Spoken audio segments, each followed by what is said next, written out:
नमस्कार साथियों। आज हम पढ़ेंगे प्रेमचंद के फटे जूते, हरिशंकर प्रसाई द्वारा रचित एक निबंध जिसमें सामाजिक में समाज में जो फैली कुरीतियां हैं और उसमें जो गरीब इंसान के प्रति जो सोच है उसको दर्शाता है। तो जो लोग चैनल पे पहली बार हैं सब्सक्राइब कर लें, लाइक शेयर करते रहें।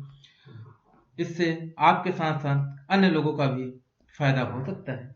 शुरू करते हैं। प्रेमचंद का एक चित्र मेरे सामने है। पत्नी के साथ फोटो खिंचा रहे हैं। सिर पर किसी मोटे कपड़े की टोपी और जूता और धोती पहने हैं।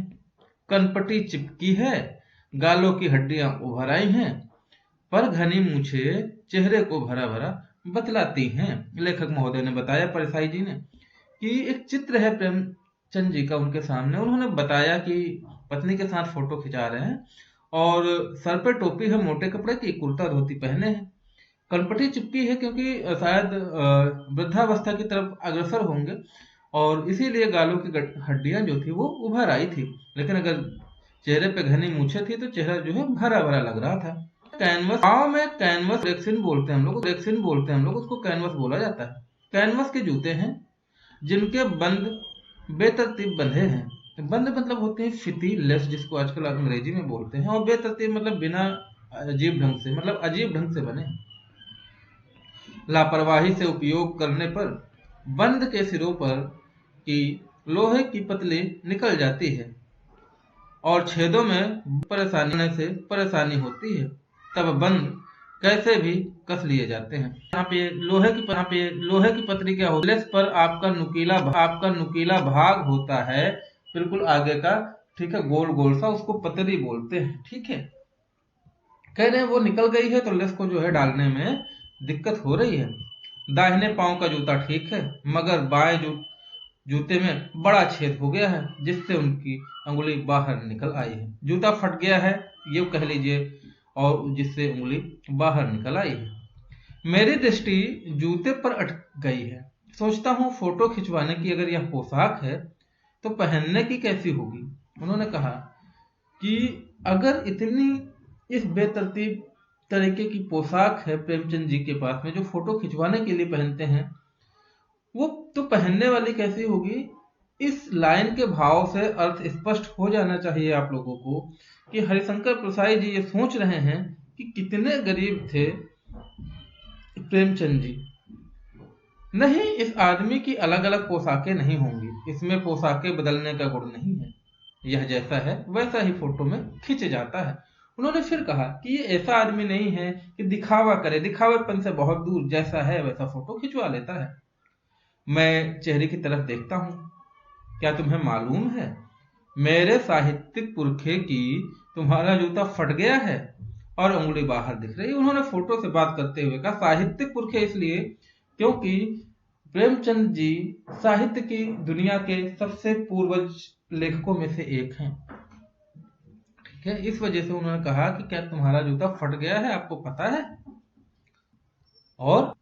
और उंगली दिख रही है बाहर।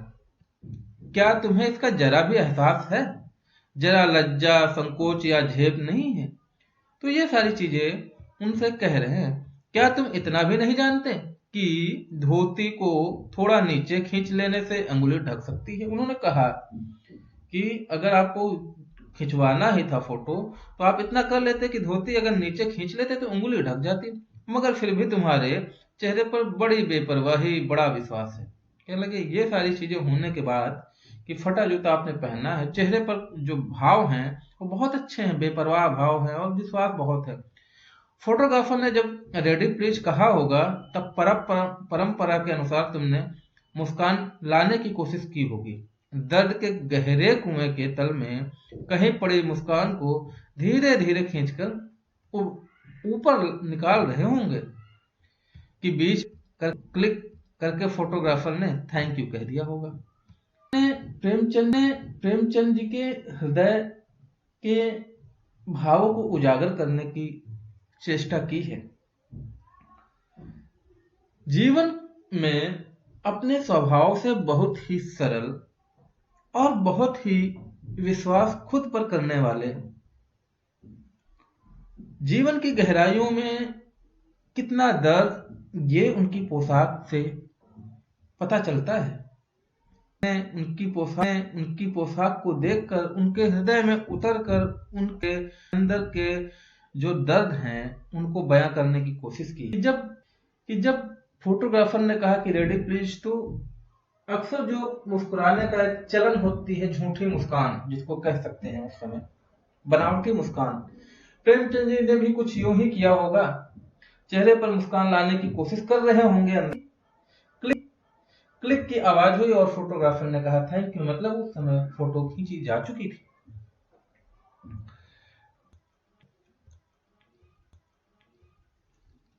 कह रहे हैं कि विचित्र है यह अधूरी मुस्कान, यह मुस्कान नहीं, इसमें उपहास है, व्यंग्य है। लेखक महोदय ने बताया कि वो जो मुस्कान चेहरे पर थी, वो मुस्कान अधूरी मुस्कान थी। यह मुस्कान थोड़ी बनावटी मुस्कान नहीं होती है, इसमें उपहास है और व्यंग्य है। व्यंग्य मतलब होता है ताना देना किसी को, ठीक है। यह कैसा आदमी है जो खुद तो फटे जूते पहने फोटो खिंचा रहा है, पर किसी पर हंस भी रहा है। उन्होंने सोचा फोटो ही खिंचाना था तो जूते पहन लेते ठीक से, मतलब ठीक जूते पहन लेते, या ना खिंचाते। फोटो ना खिंचाने से क्या बिगड़ता था, शायद पत्नी का आग्रह रहा हो। तुम अच्छा चल भाई कहकर बैठ गए होंगे। महोदय ने बताया, परसाई जी ने, कि वो हर चीज सोच रहे हैं फोटो के सामने बैठे हुए, और कह रहे हैं कि अगर फोटो खिंचवाना ही था तो क्यों खिंचवाई, जूते ठीक से पहन लेते या फिर ना खिंचवाते। फिर ये भी सोच रहे हैं कि हो सकता है पत्नी जी का जो आग्रह हो, तो इन्होंने कहा चलो सच खिंचा ही लेते हैं। बड़ी ट्रेजेडी है, ट्रेजेडी जिसको बोलते हैं कि आदमी को भी फोटो खिंचाने को भी जूता ना। बात सही भी है कि यह एक विडंबना ही है। आजकल लोग सेल्फी लेते हैं, जमाना है, और फोटो खिंचाते हैं, वीडियोग्राफी करते हैं, तो हर चीज, हर पोशाक पर अपना ध्यान देते हैं। मेरी तरह नहीं। मैंने तुम्हारी यह फोटो देखते देखते तुम्हारे कलेश को अपने भीतर महसूस करके रो पड़ना चाहता हूँ, मगर तुम्हारी आंखों का यह तीखा दर्द भरा व्यंग मुझे एकदम से रोक देता है। उन्होंने कहा कि आपकी जो स्थिति है, गरीबी की भयावह स्थिति देखकर रोने को जी चाहता है, लेकिन आपकी ये जो हंसी है और आपकी ये जो आंखें हैं, ये एक तीखा व्यंग कर रही हैं और मुझे एकदम से रोक दे रही हैं। तुम फोटो का महत्व नहीं समझते होते तो किसी को फोटो खिंचाने के लिए जूते मांग लेते। लोग तो मांग के कोट से वर दिखाई करते हैं और मांगे की मोटर से बारात निकालते हैं। उन्होंने कहा कि है अगर किसी के पास कुछ नहीं होता है तो लोग लेते हैं, चाहे मोटरसाइकिल हो या मोटर हो, बारात जाने के लिए या वर दिखाई के लिए कोई कोट हो, तो आपको जूते तो मांग ही लेने चाहिए थे। आपको इसका मतलब नहीं पता कि फोटो खिंचवाने का महत्व क्या है। फोटो खिंचाने के लिए तो बीबी तक मांग ली जाती है, तुमसे जूते ही मांगते नहीं बने। उन्होंने कहा कि अगर फोटो खिंचवानी है तो आजकल बीवी भी मांग ली जाती है, और तुमसे फोटो खिंचवाते नहीं बने कि जूते ही मांग लेते। तुम फोटो का महत्व नहीं जानते। लोग तो इत्र चुपड़कर फोटो खिंचवाते हैं जिसमें फोटो में खुशबू आ जाए।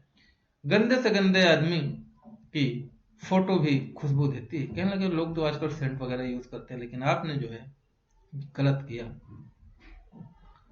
टोपी 8 आने की मिल जाती है और जूते उस जमाने में भी 5 रुपए से कम क्या मिलते होंगे। जूते हमेशा टोपी से कीमती रहा है। अब तो जूते की कीमत और भी बढ़ गई है और एक जूता पर 2500 टोपियां न्यौछावर होती हैं।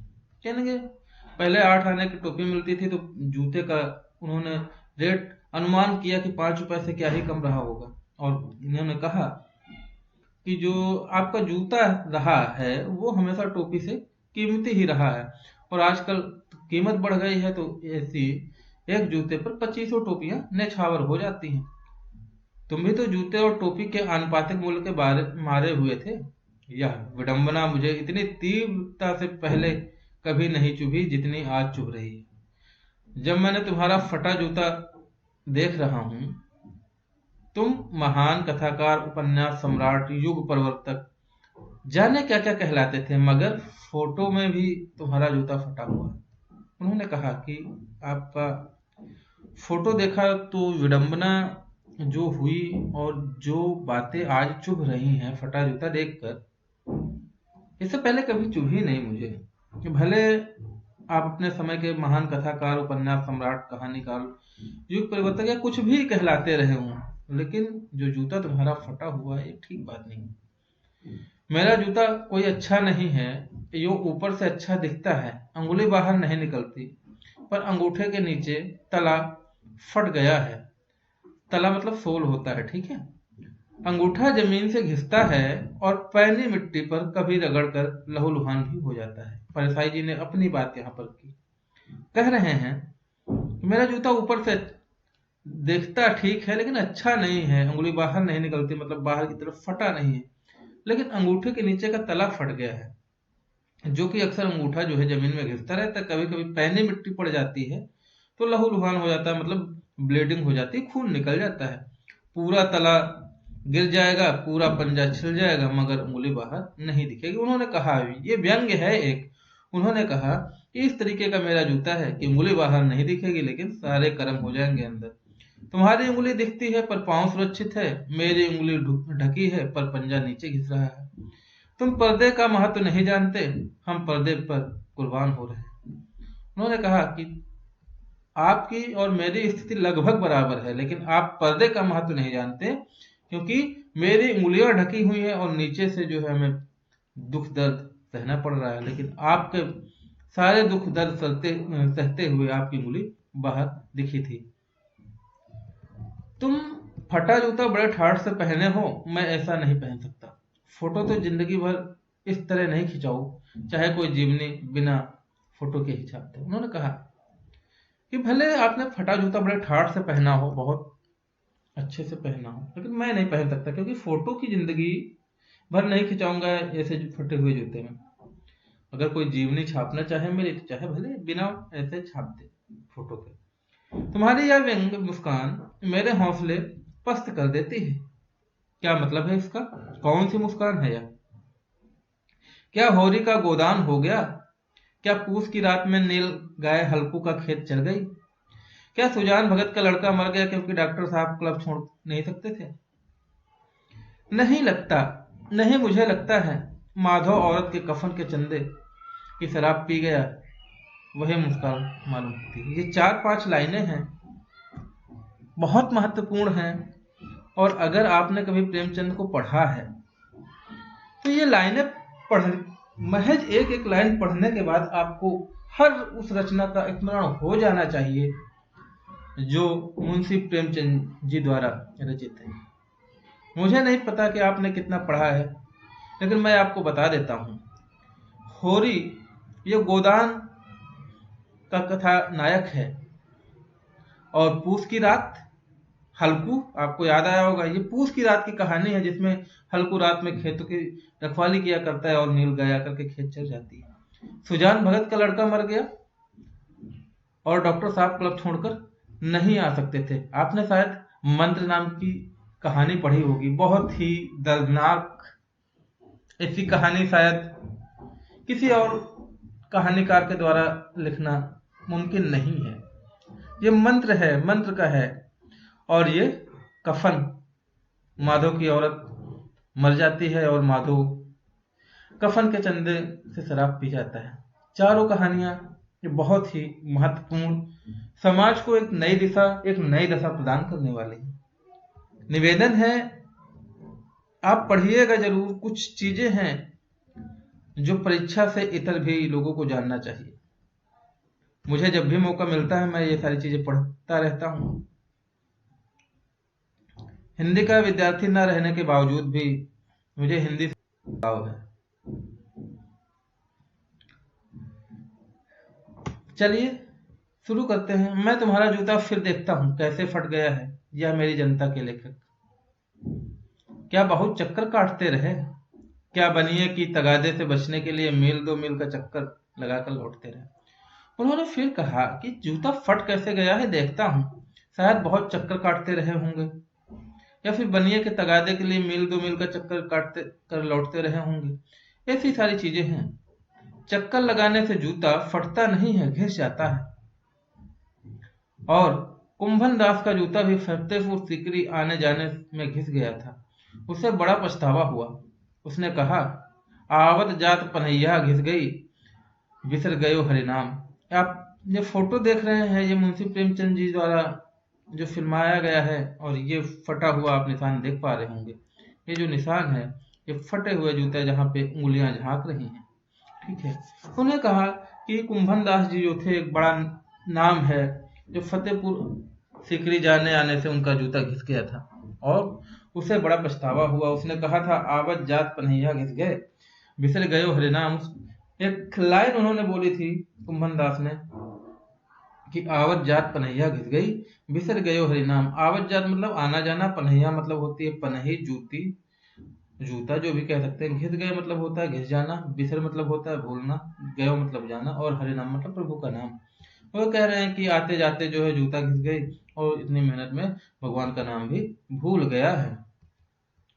और ऐसे बुलाकर देने वालों के लिए कहा था, जिनके देखे दुख उपजद है, तिनको करबो परे सलाम।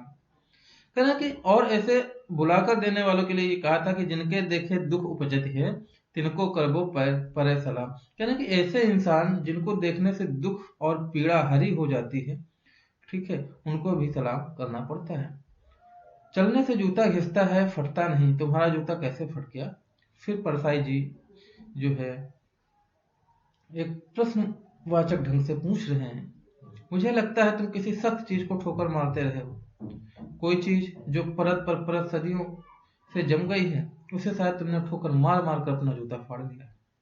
कोई टीला जो रास्ते में खड़ा हो गया हो, उस पर तुमने अपना जूता आजमाया। उन्होंने कहा कि फटता जूता तो नहीं है, घिस ही जाता है, लेकिन तुम्हारा जूता फट गया है, इस पे थोड़ा संशय हो रहा है। और ये तभी फटता है जब किसी चीज को, किसी सख्त चीज को आप ठोकर मारते हैं, और सदियों तक कोई चीज जमी हुई ठोकर मार मार कर हटाना चाहते हैं, तो ये जूता फट गया है। और शायद तुमने अपना पैर भी इसी पे आजमाया है, तो जूता फाड़ लिया है। तुम उसे बचाकर उसके बगल से तो निकल सकते थे, टीलों से समझौता भी तो हो जाता था। सभी नदियां पहाड़ थोड़े ही फोड़ती हैं, कोई रास्ता बदलकर घूमकर भी तो चली जाती है। उन्होंने समझाया कि इस तरीके की जो कृत्य करने की आवश्यकता नहीं थी, आप समझौता कर सकते थे परिस्थितियों से। सभी नदियों का उदाहरण दिया है कि सभी नदियां जो ऐसी हैं, वो पहाड़ नहीं तोड़ सकती, कुछ रास्ता भी बदल लेती हैं और घूमकर दूसरे रास्ते चली जाती हैं। तुम समझौता कर नहीं सके, वह तुम्हारी भी वही कमजोरी थी। कह रहे हैं, क्या तुम्हारी भी वही कमजोरी थी जो होरी को ले डूबी? होरी याद आया आपको? 2 बैलों की कथा, प्रेमचंद जी द्वारा रचित।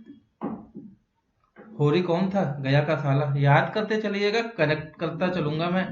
आप लोगों को भूलना नहीं है, ना मैं भूलने दूंगा। अगर मेरे से पढ़ रहे हैं तो नहीं भूलने वाली चीज है, ठीक है। तो हर चीज जहां भी मुझे मिलेगी रियल टाइम से रिलेट करता चलूंगा, जो भी पढ़ा है पीछे से आपको याद दिलाता चलूंगा। मेरे साथ बने रहिएगा। कह रहे तुम समझौता नहीं कर सके, क्या तुम्हारी भी वही कमजोरी थी जो होरी की थी? होरी को तो ले डूबी। क्यों ले? इसलिए डूबी थी होरी को क्योंकि होरी ने हीरा मोती के साथ में बहुत गलत बर्ताव किया था, जिसके कारण हीरा और मोती को घर छोड़ना पड़ा, काजी हाउस में कैद रहना पड़ा, और उसके बाद में कसाई के हाथों बेचे जाने के डर से दोनों बहुत दुखी थे। लेकिन फिर भी ऐसी स्थिति आई, उन्हें भगवान पे भरोसा था और भगवान ने उनकी जान बचाई। चलिए, ये तो था 2 बैलों की कथा, हीरा मोती का। हम पढ़ रहे हैं प्रेमचंद जी का फटा जूता, इस पे बात करते हैं। नेम धर्म वाली कमजोरी, नेम धर्म उसकी भी जंजीर थी, मगर तुम जिस तरह मुस्कुरा रहे हो, उससे लगता है शायद नेम धर्म तुम्हारा बंधन नहीं था, तुम्हारी मुक्ति थी। उन्होंने फिर कभी थी कि जो भी थी कमजोरी आपकी, वो ले डूबने वाली थी। नेम धर्म उसकी जंजीर थी, मगर तुम्हारी जंजीर नहीं थी। तुम्हारे लिए तो मुक्ति थी। जिस तरीके से तुम मुस्कुरा रहे हो ना, वही तुम्हारा बंधन हो ही नहीं सकता। तुम्हारी यह पांव की उंगली मुझे संकेत करती सी लगती है, जिसे तुम घृणित समझते हो, उस तरफ हाथ ही नहीं पांव की उंगली से भी इशारा करते हो। बहुत ही कटाक्ष, बहुत ही सुंदर शब्द, बहुत ही सुंदर रचना सिर्फ इन 2 लाइनों के माध्यम से। इसका अर्थ कभी समझ में आए आप लोग तो हमको बताइएगा कमेंट के माध्यम से, मैं पूछूंगा आपसे, और ये मैं बता देता हूं और आप लोग कमेंट के माध्यम से भी बताइएगा। उन्होंने कहा कि जिस तरीके से आप किसी पर कटाक्ष करते हैं, जो आपको बुरा नहीं लगता, आप उसकी तरफ हाथ उठाकर इंगित करते हैं, इशारा करते हैं, उसी तरीके से शायद आपने हाथ का सहारा नहीं लेकर पांव का सहारा लिया और उस घृणित चीज को इंगित किया होगा। क्या उसकी तरफ इशारा कर रहे हो जिसे ठोकर मारते मारते तुमने जूता फाड़ लिया? उन्होंने कहा कि शायद आप उसकी तरफ इशारा कर रहे हैं जिसकी तरफ जो है, जिससे फटा जूता है, आपने उसको ठोकर मार मार कर जो है फाड़ लिया है जूता अपना। मैं समझता हूं, तुम्हारी उंगली का इशारा भी समझता हूं और यह व्यंग्य मुस्कान भी समझता हूं। परसाई जी ने फिर कहा कि मैं सब समझता हूं, ऐसा नहीं है, बच्चा नहीं हूं मैं। आपका व्यंग्य, आपकी नजर जो कहती है मैं समझ सकता हूं, और आपकी मुस्कान ये सारी चीजें बयां करती हैं। तुम मुझ पर या हम सभी पर हंस रहे हो, उन पर जो उंगलियां छिपाए और तलवा घिसाए चले जा रहे हैं, उन पर जो टीले को बरकरार कर बाजू से निकल रहे हैं। तुम कह रहे हो मैंने तो ठोकर मार मार कर जूता फाड़ लिया, उंगली बाहर निकाल आई, पर पांव बच रहा है और मैं चलता रहा। मगर तुम उंगली को ढकने की चिंता में तलवे का नाश कर रहे हो, तुम चलोगे कैसे? परसाई जी ने समाज पर व्यंग्य करते हुए फटे जूते के माध्यम से व्यंग्य किया है और कहा है कि जिस तरीके से तुम समाज में हो रहे गलत कृत्य को आंख बचाकर निकल जाते हो, तो ऐसा निकलना नहीं चाहिए। अगर इसी तरीके से उंगली को बचाने के चक्कर में आप अपने तलवे को काटते रहे, तलवा घिसता रहा, तो एक दिन ऐसा आएगा कि आप चलोगे कैसे? उंगली की ढकने की चिंता आपको हमेशा लगी रहेगी। मैं समझता हूं, मैं तुम्हारे फटे जूते की बात समझता हूं, उंगली का इशारा समझता हूं, तुम्हारी व्यंग्य मुस्कान भी समझता हूं। उन्होंने ये सारी चीजें बताई। इस तरीके से ये पाठ खत्म हुआ, बहुत ही अच्छा था। और ये कुछ प्रश्न अभ्यास हैं, कर लीजिएगा। हालांकि आप लोगों को इन सब नहीं होता है इन सब चीजों के बारे में, ठीक है। सही का निशान लगाना है। बाएं पांव का जूता ठीक है, मगर दाहिने पांव में बड़ा छेद जिससे उंगली बाहर निकाल रही है, बिल्कुल सही है, ठीक है। लोग इतने पढ़कर फोटो खिंचवाते हैं जिससे फोटो में खुशबू आए, ये भी बिल्कुल सही है। तुम्हारी यह व्यंग्य मुस्कान मेरे हौसले बढ़ाती है, ये भी ठीक है। तुम्हें घृणित समझते हो, उसकी तरफ अंगूठे से इशारा करते हो, ये भी बिल्कुल सही है, ठीक है। तो इस तरीके की चीजें हैं। क्वेश्चन कर लीजिएगा, क्वेश्चन मैं बताता चल रहा हूं, और इस तरीके से ये चीजें खत्म होती हैं। शब्द संपदा आप अगर नोट करना चाहें तो वीडियो पोस्ट करके नोट कर लीजिएगा, स्क्रीनशॉट लेकर के रख लीजिएगा, जो आपको उचित लगे। मेरे पढ़ाए हुए पाठ पर कमेंट्स आप लोग नहीं कर रहे हैं, अच्छा है बुरा है कृपया बताते चलें, क्योंकि मैं नहीं जानता कि मेरे समझाने के बाद आप कितना समझ पा रहे हैं, ये आपके लिए उपयोगी सिद्ध हो रहा है या नहीं, कृपया कमेंट करके बताया करिए। आज का चैप्टर यहीं, नए चैप्टर के साथ मिलेंगे नए वीडियो के साथ में। तब तक के लिए ख्याल रखिए, लाइक शेयर और सब्सक्राइब करते रहिए। मिलते हैं नए चैप्टर के साथ में। जय हिंद।